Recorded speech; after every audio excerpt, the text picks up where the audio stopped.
بسم الله الرحمن الرحيم.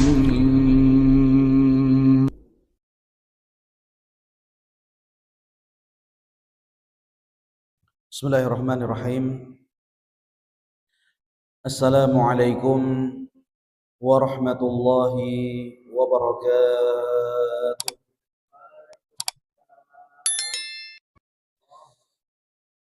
الحمد لله رب العالمين، وبه نستعين على أمور الدنيا والدين، وأصلي وأسلم على حبيبنا ونبينا محمد وعلى آله وأصحابه ومن تبعهم بإحسان إلى يوم الدين. Rabbi syrah li sadri wa yassir li amri wahlul 'uqdatam min lisani yafqahu qawli. Allahumma la sahla illa ma ja'altahu sahla wa anta taj'alul hasna idza syi'ta sahla. Allahumma 'allimna ma yanfa'una wanfa'na bima 'allamtana wa zidna 'ilma ya rabbal alamin. Allahumma anta rabbi la ilaha illa anta khalaqtani wa ana 'abduka wa ana 'ala 'ahdika wa wa'dika mastata'tu. A'udzu bika min syarri ma sana'tu, abu'u laka bi ni'matika 'alayya wa abu'u laka bi dhanbi faghfirli fa innahu la yaghfiru dzunuba illa anta. Monggo sugeng rawuh Pak Pito. Raditu billahi rabba wa bil islami dina wa bi Muhammadin sallallahu alaihi wasallama nabiyya. Rabbi zidna ilma warzuqna fahma waj'alna minas salihin. Amin amin ya rabbal alamin. Bapak Ibu, para hadirin hadirat, para jemaah pengawasan Ahad pagi Masjid Sulaiman Arif Abdillah yang semoga senantiasa dirahmati dan juga diberkahi oleh Allah Subhanahu wa taala. Alhamdulillah, kembali di kesempatan pagi hari yang berbahagia ini, di hari Ahad tanggal 21 Syawal 1446 Hijriah, bertepatan dengan tanggal 20 April 2025. Alhamdulillah, pagi hari ini Allah masih memberikan kesempatan bagi kita untuk bisa kembali duduk bermajelis di rumah, di antara rumah-rumah Allah Subhanahu wa taala, fi baitin min buyutillah, dalam rangka bertolabul ilmi, dalam rangka bertafaqquh fid din. Dan di antara tanda-tanda atau ciri orang itu dicintai oleh Allah Subhanahu wa taala, yaitu jika orang tersebut dimudahkan untuk bisa faham tentang urusan agama. Dalam sebuah hadis Rasulullah sallallahu alaihi wasallam bersabda, "Man yuridillahu bihi khairan yufaqihu fid din." Barang siapa yang dikehendaki kebaikan oleh Allah Subhanahu wa taala, maka Allah akan membuat orang tersebut faham tentang urusan agama. Maka Bapak Ibu, panjenengan semua yang ditakdirkan oleh Allah untuk bisa hadir pada kesempatan pagi hari ini, mudah-mudahan ini menjadi tanda, mudah-mudahan ini menjadi isyarat bahwa panjenengan semua merupakan orang-orang yang dicintai oleh Allah Subhanahu wa ta'ala. Amin ya rabbal alamin. Kemudian yang berikutnya, sholawat beriring salam, marilah di pagi hari yang berbahagia ini kita juga haturkan kepada junjungan kita, kepada uswah hasanah kita, kepada Nabi besar, Nabi agung, An-Nabi Muhammad sallallahu alaihi wa ala alihi wasallam. Mudah-mudahan Bapak Ibu, kita semua yang hadir pada kesempatan pagi hari ini termasuk di antara umat Rasulullah yang nanti akan mendapatkan syafaat dari beliau. Amin ya rabbal alamin. Bapak Ibu yang dirahmati Allah Subhanahu wa taala, hari ini tanggal 20 April. Artinya kemarin di hari Jumat kita bertepatan dengan tanggal 18 April.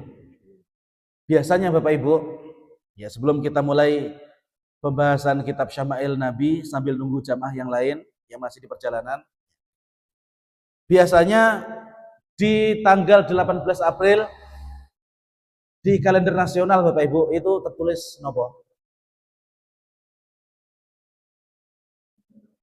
Nah kemarin panjenengan di hari Jumat libur mboten Bapak Ibu? Napa? Kenaikan atau wafatnya?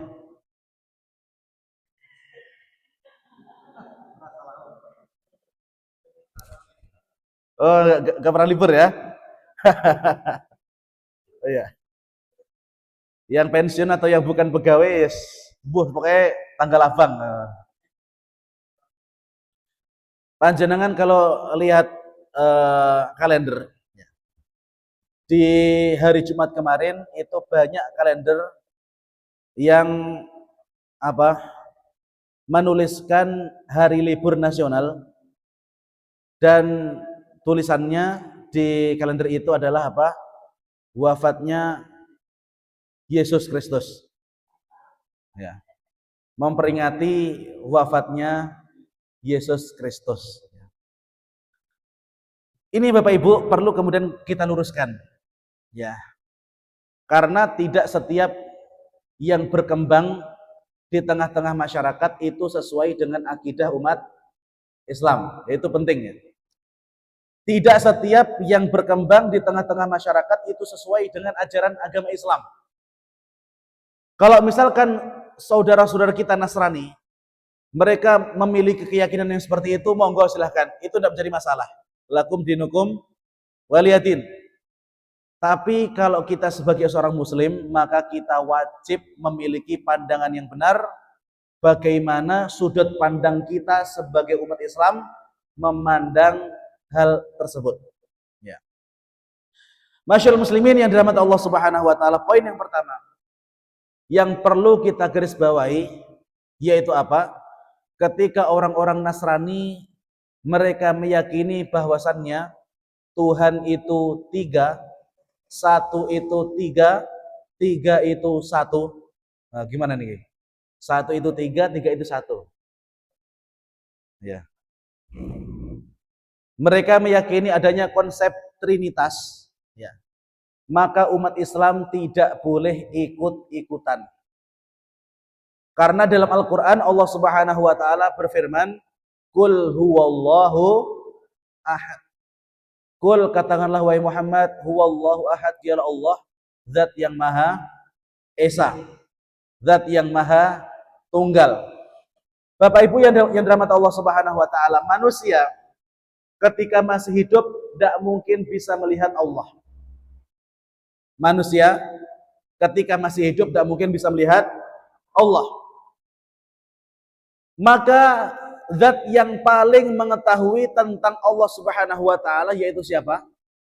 Allah itu sendiri, ya. Zat yang paling mengetahui tentang Allah yaitu Allah itu sendiri. Sedangkan manusia memiliki pengetahuan yang terbatas terhadap Allah Subhanahu wa ta'ala, ya.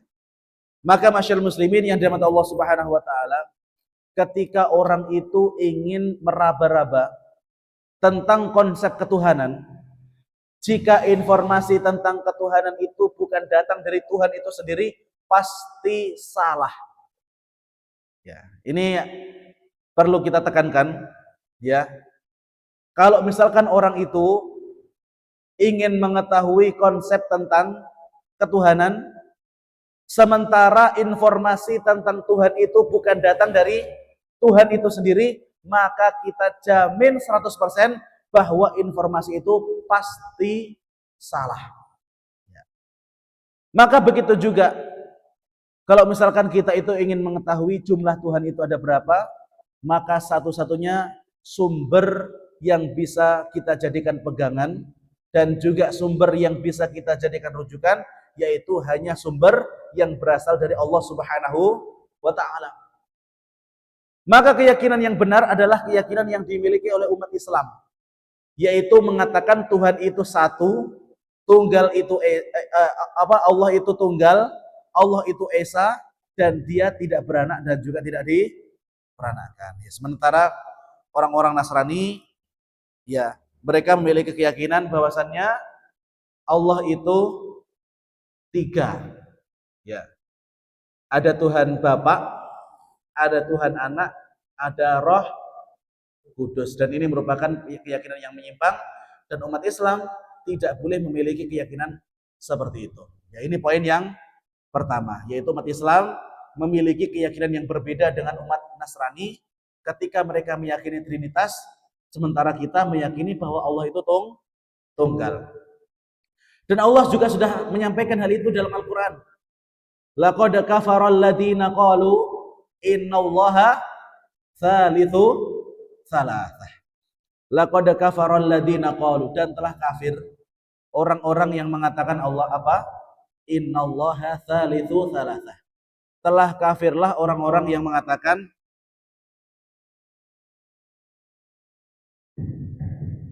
tes satu. Telah kafirlah orang-orang yang mengatakan bahwa Allah itu Trinitas. Tapi itu poin yang pertama. Kemudian poin yang kedua, apa? Poin yang kedua yaitu Bapak Ibu, ketika orang-orang Nasrani mereka mengatakan bahwa Yesus itu adalah Tuhan, maka kita Bapak Ibu wajib meyakini bahwa Yesus itu adalah Abdullahi wa Rasuluhu. Yesus itu adalah hamba Allah dan Rasulnya. Karena Yesus itu adalah Nabi Isa. Ya. Yesus adalah Nabi Isa. Dan kita sebagai umat Islam wajib meyakini bahwasannya Nabi Isa itu adalah hamba Allah. Dan kita juga wajib meyakini bahwa Nabi Isa adalah Rasulnya. Ya. Loh Ustadz, kalau misalkan Yesus itu manusia, apa mungkin kemudian Yesus atau Nabi Isa atau manusia itu lahir tanpa memiliki bapak? Karena membuat Pak orang-orang yang lahir tanpa memiliki bapak. Masyaallah muslimin yang dirahmati Allah Subhanahu wa taala, kalau seandainya lahir tanpa memiliki seorang ayah itu bisa menjadi Tuhan. Seandainya ya, lahir tanpa memiliki bapak itu bisa menjadi Tuhan, maka Nabi Adam lebih hebat daripada Yesus. Karena apa? Nabi Adam bukan hanya tidak memiliki bapak, tapi Nabi Adam juga tidak memiliki ibu. Ya. Maka Nabi Adam lebih hebat daripada Nabi Isa. Tapi Bapak Ibu, dalam Al-Quran Allah Subhanahu wa taala berfirman, ya, bahwasanya ketika kami menciptakan Isa kamatsali Adam, ya. Ketika kami menciptakan Isa kamatsali Adam, khalaqnahu min turabin tsumma qala lahu kun fayakun. Kami menciptakan Nabi Isa itu dari tanah, kemudian kami mengatakan kun fayakun. Kemudian kami katakan jadilah, maka jadi. Itu poin yang kedua. Kemudian poin yang ketiga, umat Islam tidak boleh meyakini bahwa Yesus itu telah wafat. Umat Islam tidak boleh meyakini bahwa Yesus itu telah wafat. Yesus masih hidup. Nabi Isa masih hidup. Ya. Bahkan dalam Al-Quran Allah Subhanahu wa taala membantah orang-orang Yahudi yang telah mengklaim telah membunuh Yesus. Di dalam Al-Quran Allah Subhanahu wa taala sendiri yang membantah bahwa orang-orang Yahudi itu telah membunuh Nabi Isa. Di dalam Al-Quran Allah Subhanahu wa taala berfirman, "Wa ma qataluhu wa ma salabuhu walakin syubbiha lahum."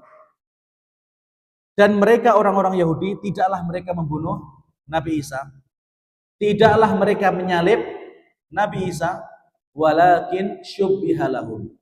Akan tetapi ada satu orang yang kemudian oleh Allah wajahnya diserupakan dengan Nabi Isa, dan dialah yang dibunuh dan dia yang disalib. Kemudian Nabi Isa kemana? Kata Allah Subhanahu wa taala, barrafa'allahu ilaihi. Akan tapi Allah Subhanahu wa taala mengangkat Nabi Isa ke atas langit. Dan nanti Bapak Ibu, menjelang hari kiamat, ketika Dajjal telah muncul, maka di hari terakhir Dajjal itu hidup, maka Nabi Isa akan diturunkan untuk memiliki misi terakhir untuk membunuh Dajjal. Jadi Bapak Ibu, Nabi Isa masih hidup, ya. Jadi menurut keyakinan kita sebagai umat Islam, tidak ada hari wafatnya Yesus Kristus. Karena Nabi Isa sampai saat ini masih hidup dan nanti akan kembali diturunkan di akhir zaman. Akan diturunkan kembali di akhir zaman untuk membunuh Dajjal. Jadi itu Bapak Ibu poin-poin yang perlu kita ketahui tentang peringatan Jumat Agung kemarin. Jadi menurut orang-orang Nasrani, hari Jumat 2 hari lalu itu merupakan Jumat Agung, dan mereka meyakini bahwa hari itu merupakan hari wafatnya Yesus Kristus, ya. Hari di mana Yesus itu disalib, hari di mana Yesus itu dibunuh oleh orang-orang Yahudi. Nah, dan kita sebagai umat Islam tidak boleh meyakini bahwa Yesus itu telah mati. Ya, kita wajib meyakini bahwa Nabi Isa itu masih hidup dan Nabi Isa diangkat oleh Allah Subhanahu wa taala ke atas langit dan nanti akan diturunkan memiliki tugas terakhir untuk apa? Untuk membunuh Dajjal.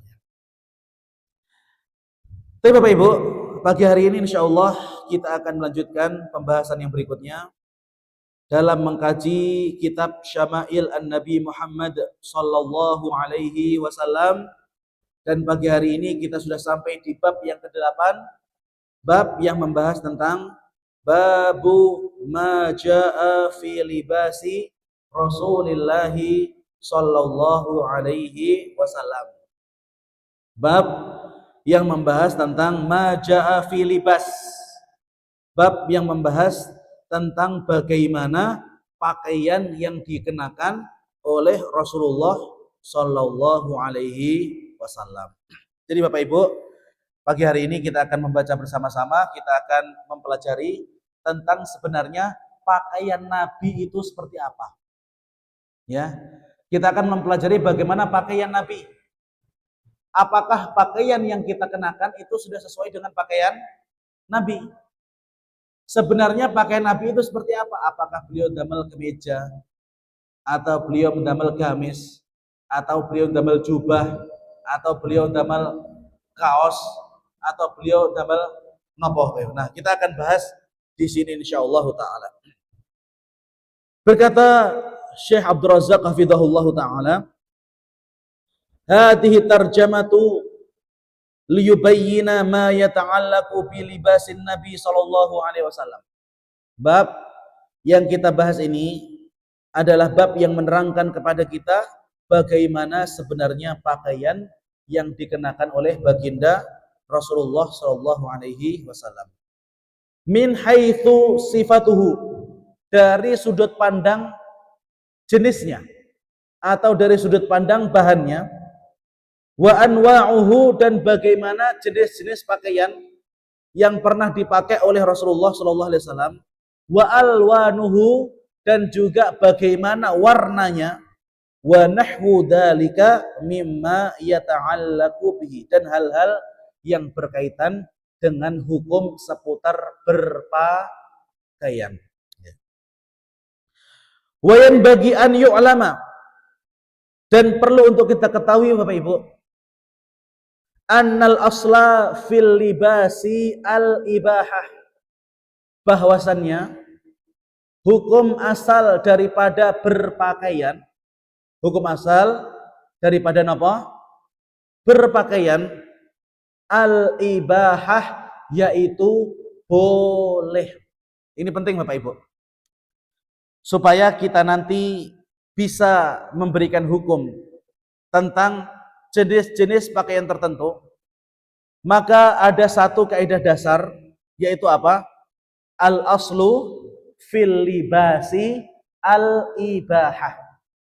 Hukum asal dari pakaian itu adalah boleh. Hukum asal daripada pakaian itu adalah boleh. Maka artinya apa? Segala jenis pakaian niku panjenengan saged damel selama tidak ada larangan. Ya. Segala jenis pakaian itu boleh kita pakai, boleh kita kenakan, ya, selama tidak ada larangan dari Allah Subhanahu wa taala yang dicantumkan di dalam Al-Qur'an ataupun perkataan Nabi SAW yang terdapat dalam hadis. Maka selama tidak ada larangannya, maka hukum asal berpakaian itu adalah boleh. Ya. Fa'inal insan an yalbisa ma sya'a thiyabi mutajanniban ma ja'a an-nahyu anhu fi syar'i. Maka setiap manusia an yalbisa ma sya'a minathiyab, manusia itu oleh Allah dibebaskan, Bapak Ibu. Monggo silahkan panjenengan menggunakan pakaian jenis apa saja. Mutajanniban ma ja'an nahyu anhu fi syariah. Yang penting menjauhi jenis pakaian yang dilarang oleh syariat. Ya. Artinya Bapak Ibu, selama tidak ada dalil yang melarang, maka pakaian itu boleh dipakai. Ya. Walihada sahha an nabiyyina annahu qala kulu washrabu walbasu wa tasaddaqu min ghairi israfin wala makhillah. Kulu, makanlah kalian, washrabu, dan juga minumlah kalian, walbasu, dan pakailah pakaian kalian, wa tasaddaqu, dan bersedekahlah kalian, min ghairi israfin wala makhillah, dengan tidak berlebihan dan juga tidak makhilah, ya, tidak berlebihan dan juga tidak, masya Allah, ya. Ini sudah peningkatan ya Masjid Sulaiman, luar biasa. Insya Allah untuk jamaah gimana gini, masya Allah. Ya, supaya panjenengan semua boten ngantuk Bapak Ibu. Karena biasanya kalau pagi itu ribon buatan ngopi, ya, nah itu biasanya ngantuk. Nah, kalau misalkan sudah ada kopinya kemudian masih ngantuk, ribon Pak.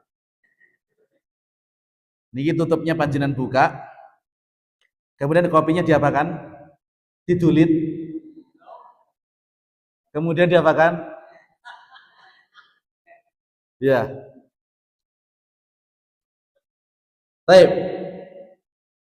Kulu washrabu walbasu wa tasaddaqu min ghairi israf. Makanlah kalian, minumlah kalian, gunakanlah pakaian kalian, yang penting tidak berlebihan, Bapak Ibu. Ya. Kemudian juga datang dari Ibnu Abbas radhiyallahu anha annahu qala kulu ma syi'ta walbasu ma syi'ta ma akhta'atka ithnatani sarafun au makhilah. Kulu ma syi'ta, makanlah sesuka kalian, walbasu ma syi'ta, ya, dan juga silahkan kalian untuk minum sesuka kalian, walbas ma syi'ta, dan juga silahkan kalian untuk menggunakan pakaian terserah kalian. Artinya Bapak Ibu, dalam hal makan, dalam hal minum, dalam hal berpakaian, selama tidak ada larangan, maka ini hukum asalnya boleh. Waja'at as-sunnah bi dzikri ba'dul mahadhir fi ma yata'allaqu bil libasi amaran Nabiyyu sallallahu alaihi wasallam bijtinabiha minha. Di sini Bapak Ibu, Nabi Shallallahu Alaihi Wasallam memberikan beberapa beberapa batasan bagaimana sebenarnya jenis-jenis pakaian yang dilarang oleh baginda Rasulullah Shallallahu Alaihi Wasallam. Yang pertama, Bapak Ibu, jenis pakaian yang dilarang oleh Nabi ini khususnya bagi para kaum Adam ataupun laki-laki, yaitu apa? Nabi Shallallahu Alaihi Wasallam melarang para laki-laki itu untuk isbal.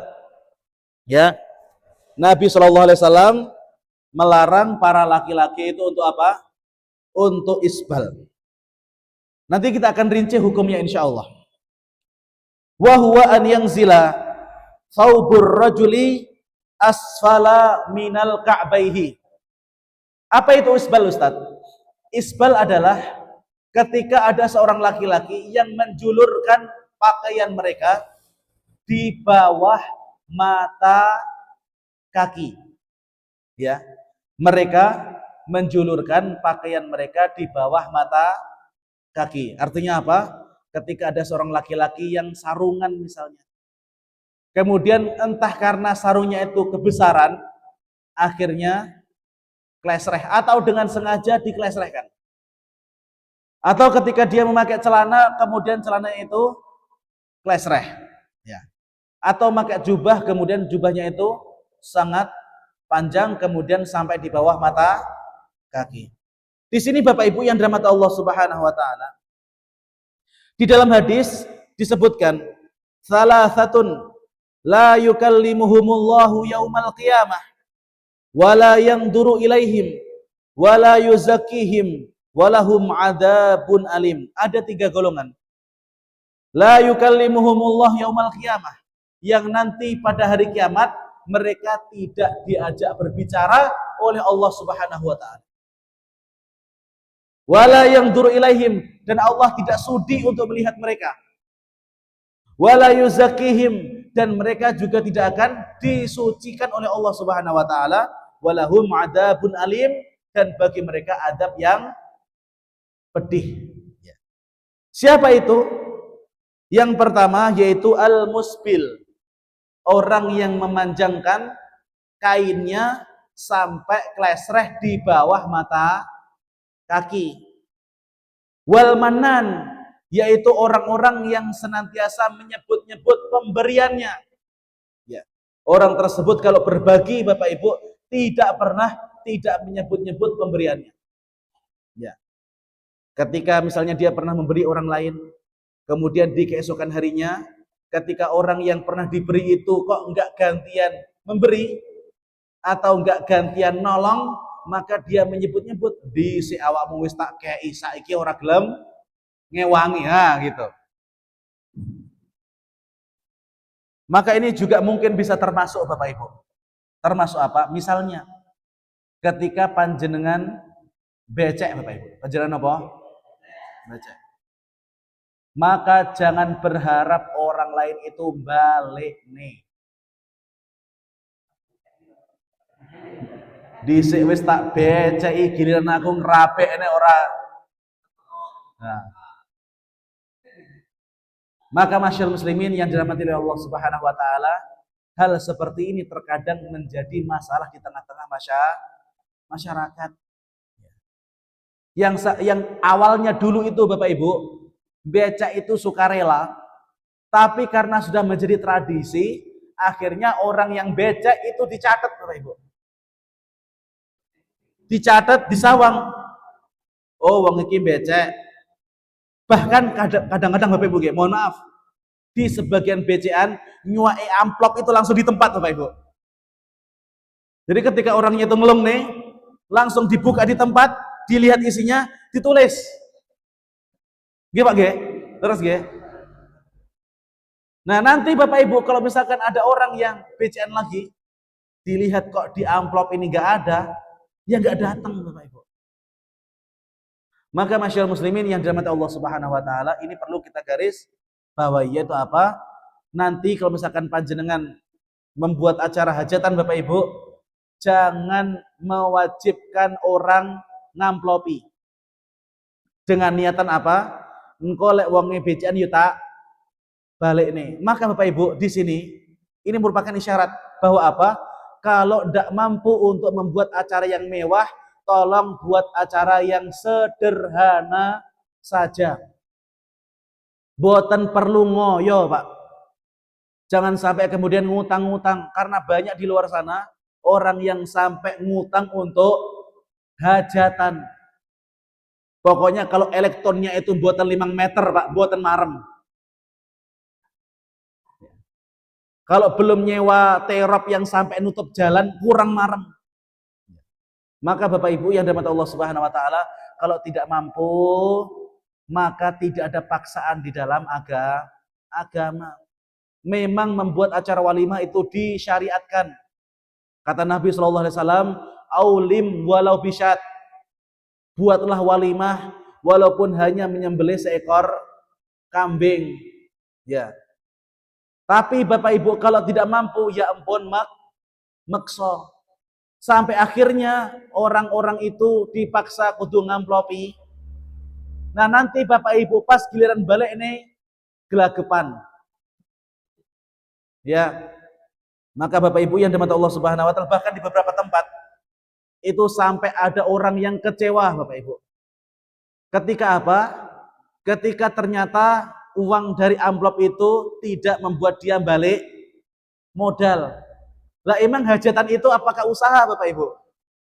Hajatan itu bukan wirausaha. Kalau orang itu wirausaha, membuka usaha, maka dia harus untung.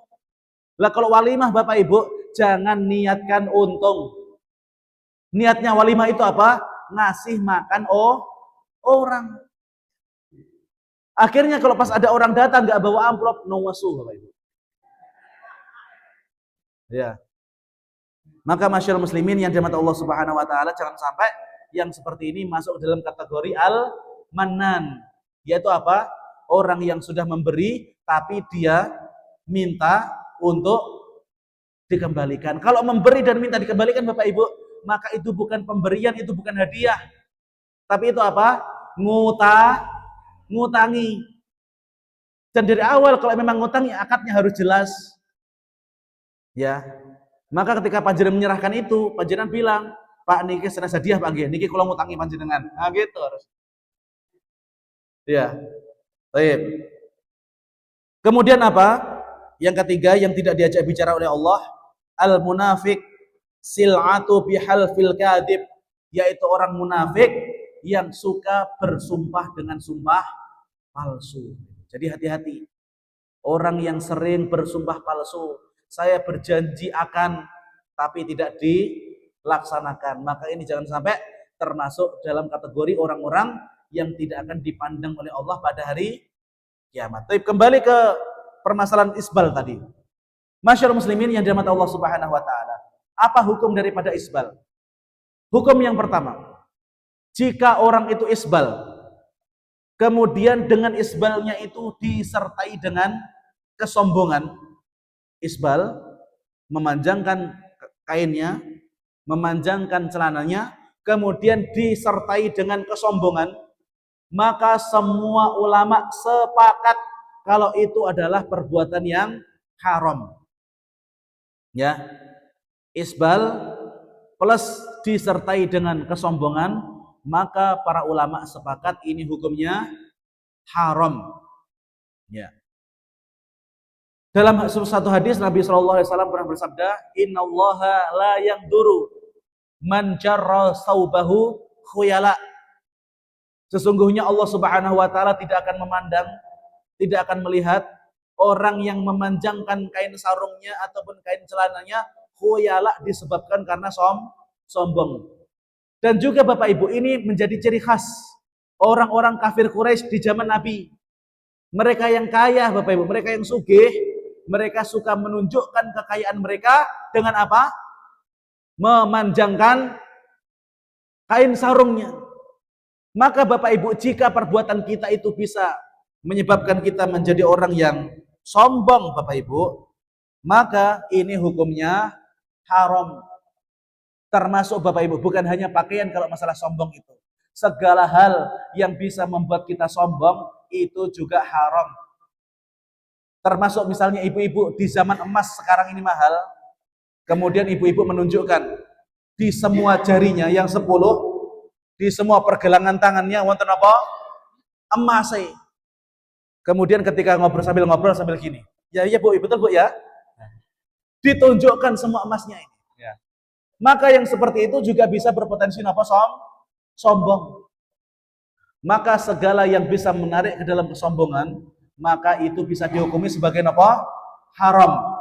Dan di zaman Nabi SAW, orang-orang kaya Bapak Ibu, untuk menunjukkan bahwa mereka itu sugih, strata sosialnya tinggi, maka mereka itu kalau pakaian sampai klesreh. Maka orang-orang yang memanjangkan kainnya karena sombong, maka semua ulama sepakat ini hukumnya haram. Tapi Ustaz, kalau misalkan orang memanjangkan kainnya, kemudian mereka tidak sombong, bagaimana? Maka di sini para ulama terbagi menjadi dua. Para ulama berbeda pendapat. Pendapat yang pertama tetap mengatakan hukumnya haram berdasarkan teks hadis dari Nabi SAW seperti itu. Ma asfala minal izar, ma asfana minal ka'baini minal izari fafinar. Barang siapa yang memanjangkan kainnya di bawah mata kaki, maka tempatnya di neraka. Maka ulama mazhab yang pertama, mereka tetap menghukumi hal yang sama. Entah sombong atau tidak sombong, yang penting kalau isbal, maka dia haram. Kemudian yang kedua, mazhab yang kedua, mereka mengatakan, oh enggak seperti itu. Enggak sampai kepada derajat haram. Kok kereng men, celana dawa, ujug-ujug neraka. Maka ulama yang mazhab yang kedua mengatakan, minimal seandainya itu tidak sampai kepada derajat haram, ya makruh. Hukumnya apa? Makruh. Karena ada larangan dari baginda Rasulullah SAW. Ada juga mazhab yang ketiga mengatakan apa? Itu haramnya dikarenakan sombong. Maka kalau tidak sombong, maka itu hukumnya mubah. Maka jadi di situ ada 3 pendapat bagi mereka yang memanjangkan kainnya, akan tapi tidak disertai kesombongan. Ya. Ada yang bilang haram tetap, ada yang bilang makruh, dan ada yang bilang mubah. Ya, jadi tetap amannya Bapak Ibu bagi laki-laki, amannya itu minimal kalau tidak bisa ngangkat sarung di atas mata kaki, ya dipaskan apa? Mata kaki, dan diusahakan jangan sampai di bawahnya seperti itu. Itu jenis pakaian yang larang yang pertama. Kemudian yang kedua, laqad naha an-nabiy sallallahu alaihi wasallam ar-rijal an labsil harir. Nabi sallallahu alaihi wasallam melarang para laki-laki itu untuk menggunakan sutra. Ya, jadi laki-laki tidak boleh memakai kain sutra. Kalau ibu-ibu boleh tidak? Boleh. Ya, ibu-ibu mau pakai kain sutra boleh, Bu. Ya, bahkan sekarang itu ada jenis mukena dari sutra. Ya, kalau ibu mau beli, monggo silahkan. Ya, harganya mungkin kurang lebih sekitar 600 atau 700 ribu. Ya. Awis napa boten Bu niku, Bu? Wah, awis ya. Lah mukanane panjenengan berapa ini harganya? Oh, di Trenggalek awis ya. Mungkin kalau orang-orang penghasilannya puluhan juta, ya 10 juta ke atas itu ringan ya. Maka kalau misalkan ibu-ibu pengen beli pakaian dari sutra, boleh. Mau pakai pakaian sutra, boleh. Bapak, beli pakaian sutra boleh tidak? Beli. Boleh, tapi nanti dikasihkan istrinya. Ya, gitu. Jadi Bu, kalau ibu-ibu sering melihat suaminya beli sutra, kemudian tidak diberikan kepada ibu, hati-hati ini Bu. Ya berarti bisa jadi dikasihkan orang lain gitu ya. Jadi itu, ya bapak-bapak tidak boleh pakai sutra, tapi ibu-ibu boleh. Kemudian masyaallah muslimin, ada larangan yang lain, yaitu apa? Ketika pakaian itu kita pakai di tempat umum, ya, maka pakaian tersebut tidak boleh metetet dan terawang. Kalau pakaian itu mau kita pakai di tempat umum, maka tidak boleh metetet. Apa itu bahasa Indonesia metetet? Ketat, ngepres, dan juga tidak boleh menerawang. Ya, jadi kalau misalkan rawang, seperti pakaian apa misalnya? Pakaian renang. Ya, pakaian renang itu nggak bisa kita pakai di tempat biasa. Ya. Jalan pagi di stadion pakai pakaian renang. Nah, ini buatan madok nih, Pak. Ya. Ya. Maksud tetes apa? Tontonan. Atau ibu-ibu pakai pakaian yang terawang. Contohnya apa? Mohon maaf. Kebaya. Kenapa? Kebaya. Kecuali jika di dalam kebaya itu ada lapisan kainnya, baru itu boleh. Nanti misalnya ketika ibu-ibu mau damel kebaya, maka wajib damel rangkepan. Jangan sampai kemudian membuat damel kebaya, ketika ibu-ibu damel kebaya tapi tidak pakai rangkepan, maka nanti nerawang semua itu, Bu. Pak jenengan tanya nggih ke ustadz siapa saja, ke kiai siapa saja, kalau pakaian terawang itu tidak boleh dipakai di tempat umum kecuali damel rangkepan seperti itu, ya. Jadi itu hukum-hukum pakaian seputar itu hukum-hukum seputar pakaian. Nah, sekarang kita akan baca hadis-hadis dari Nabi Shallallahu alaihi wasallam yang berkaitan bagaimana sebenarnya pakaian Nabi Muhammad Shallallahu alaihi wasallam. An Ummi Salamah qalat. Dari Ummu Salamah qalat. Nabi Shallallahu alaihi wasallam Ummu Salamah mengatakan, "Kana ahabbu thiyabi ila Rasulillah sallallahu alaihi wasallam al-qamis." Sesungguhnya pakaian yang paling disukai Nabi sallallahu alaihi wasallam itu adalah al-qamis. Apa itu al-qamis, Bapak Ibu? Al-qamis adalah alladzi lahu kuman tadkhulu fiha yadan wa lahu jaybun yadkhulu fihi al-unuq. Qamis itu Bapak Ibu adalah pakaian yang ada tempat untuk memasukkan lengan. Jadi lengannya itu bisa dimasukkan dan juga ada bagian untuk memasukkan kepala. Jadi qamis itu adalah baju yang ada bolongannya di leher dan juga ada bolongannya di tangan, ya. Wa qad qila fi sababi hubbin Nabi sallallahu alaihi wasallam lil qamis li'annahu sahlun fi lubsihi wa sahlun fi khal'ihi murihun fi taharruk bi khilafi ba'dul albisah tahtaju inda taharruki fiha ila ta'ahuti mithlu izar. Dan juga Bapak Ibu, kalau pakaian yang bisa dimasukkan seperti yang panjenengan damel sekarang ini sangat mudah untuk dipakai. Betul Bapak Ibu ya? Tinggal plus dibenek nih kan gitu. Ya. Berbeda halnya dengan beberapa pakaian yang sangat sulit untuk dipakai. Karena Bapak Ibu di zaman orang Arab dulu itu ada pakaian yang menyerupai kain ihram. Jadi ada dua lembar pakaian, satu dipakai di bagian atas dan satu dipakai di bagian bawah, hanya di ubel-ubel nih Bapak Ibu. Maka pakaian yang seperti itu kurang disukai oleh Nabi untuk dipakai sehari-hari. Karena apa? Sulit Bapak Ibu untuk menjaga supaya tetap berada di tempatnya. Ya. Maka Nabi menyukai baju qamis itu dikarenakan apa?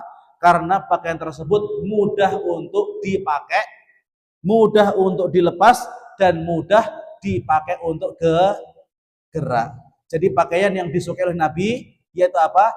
Pakaian yang ada bolongannya untuk tangan dan juga ada bolongannya untuk kepala. Kemudian masyaallah muslimin yang dirahmati Allah Subhanahu wa taala, yang berikutnya dari Asma binti Zaid qalat kana kummu qamisi Rasulillah sallallahu alaihi wasallam ila ar-ruzghi war-ruzghu al-mufassal baina al-kaffi was-sa'id. Kemudian Bapak Ibu, dahulu di antara jenis pakaian bawah, entah sarung ataupun celana ya, ataupun pakaian ya, yang dahulu suka dipakai oleh Nabi sallallahu alaihi wasallam itu apa? Kammu qamisin Nabi sallallahu alaihi wasallam ya la yatajawaz. Ketika Nabi menggunakan pakaian entah bagian atas atau bagian bawah, maka pakaian Nabi itu tidak melebihi pergelangan tangan atau tidak melebihi pergelangan kaki. Ya, jadi Nabi itu kalau misalkan membuat pakaian, maka pakaiannya Nabi itu sampai apa? Pergelangan tangan dan tidak melebihi pergelangan kaki, bukan melebihi polok. Kenapa? Kalau pakaian itu terlalu panjang di bagian tangannya atau terlalu panjang di bagian kakinya, maka nanti Bapak Ibu jerimpeti, Pak. Dipakai untuk gerak itu wangel. Mau menarik ini khusus bapak-bapak ya. Kalau ibu-ibu bagusnya itu lebih. Untuk roknya juga ibu-ibu bagusnya lebih. Bahkan untuk ibu-ibu klesreh Bu, boten nopo-nopo. Untuk ibu-ibu klesreh boten nopo-nopo. Dan nanti kalau kotor gimana Ustadz? Kalau kotor maka debu itu bisa mensucikan. Ya, jadi debu Bu, itu bukan najis.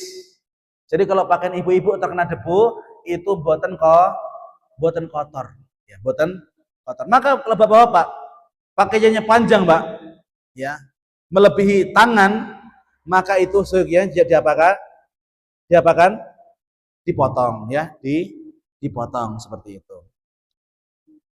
Dipotong bajunya ya jelas ya, masa dipotong tangannya gitu kan? Ya Allah, ya. Baik. Kemudian yang lainnya Bapak Ibu, anna Nabi sallallahu alaihi wasallam kharaja wa huwa yattaqiu ala Usama ibn Zaid alaihi thawbun kitriyun qad tawassaha bihi fa shalla bihim. Kemudian Bapak Ibu, Nabi sallallahu alaihi wasallam itu pernah menggunakan thawbun kitri, yaitu baju yang ada beniknya.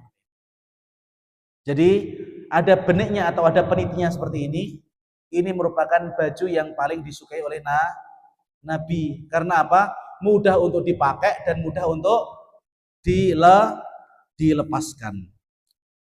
Kemudian yang berikutnya, karena Rasulullah SAW idza istajadda sauban sammahu biismihi. Dan juga Bapak Ibu, di antara kebiasaan Nabi, kalau Nabi itu punya baju baru, maka Nabi itu suka memberi nama. Suka memberi apa? Nama, Bapak Ibu. Nah, panjenengan juga seperti itu Bapak Ibu. Kalau nanti panjenengan beli baju baru, maka panjenengan boleh untuk memberikan nama bajunya panjenengan semua. Ya. Karena Nabi SAW itu ketika beliau memiliki benda-benda, maka beliau suka memberikan nama bagi benda-benda beliau. Misalnya ketika beliau punya pedang beliau namanya siapa? Pedang beliau namanya siapa? Dzulfikar, ya, Dzulfikar namanya. Kemudian beliau punya unta beliau juga dikasih nama. Siapa nama unta beliau? Siapa? Nah, katanya cinta Nabi. Tapi kalau ditanya tentang Nabi, duka-duka, ya. Unta Nabi Bapak Ibu itu namanya Al-Qaswah. Namanya siapa? Al-Qaswah. Qaswah itu artinya Bapak Ibu kaku, kuat, roso, tahan banting.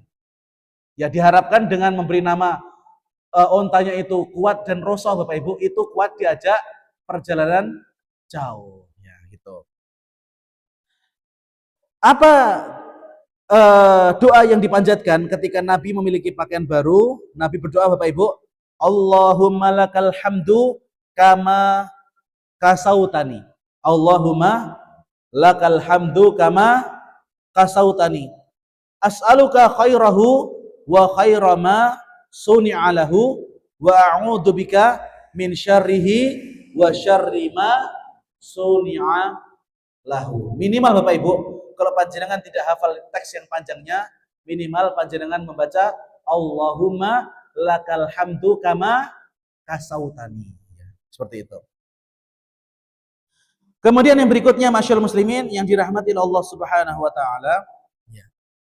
Di antara adab yang berikutnya, ya, atau di antara perkara yang perlu untuk kita ketahui perihal dengan hukum seputar berpakaian ini Bapak Ibu, yaitu apa?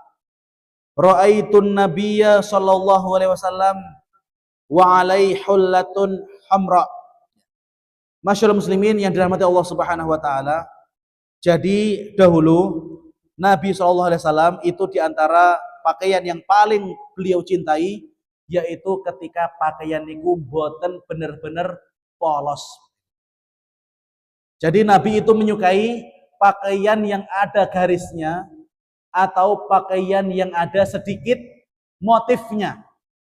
Ya, jadi seperti pakaian koko panjenengan, pakaian batik panjenengan, ini merupakan pakaian yang dicintai oleh Nabi. Karena Nabi itu nggak suka baju yang benar-benar polos, tidak ada garisnya, tidak ada modelnya, tidak ada beneknya. Pokoknya kalau misalkan hanya selembar kain kemudian dipakai, itu tidak disukai oleh Nabi SAW. Maka kalau misalkan bajunya panjenengan ada garis-garisnya, ada bunga-bunganya, ada motif-motifnya, maka ini termasuk diantara pakaian yang dicintai oleh Nabi Muhammad Sallallahu Alaihi Wasallam.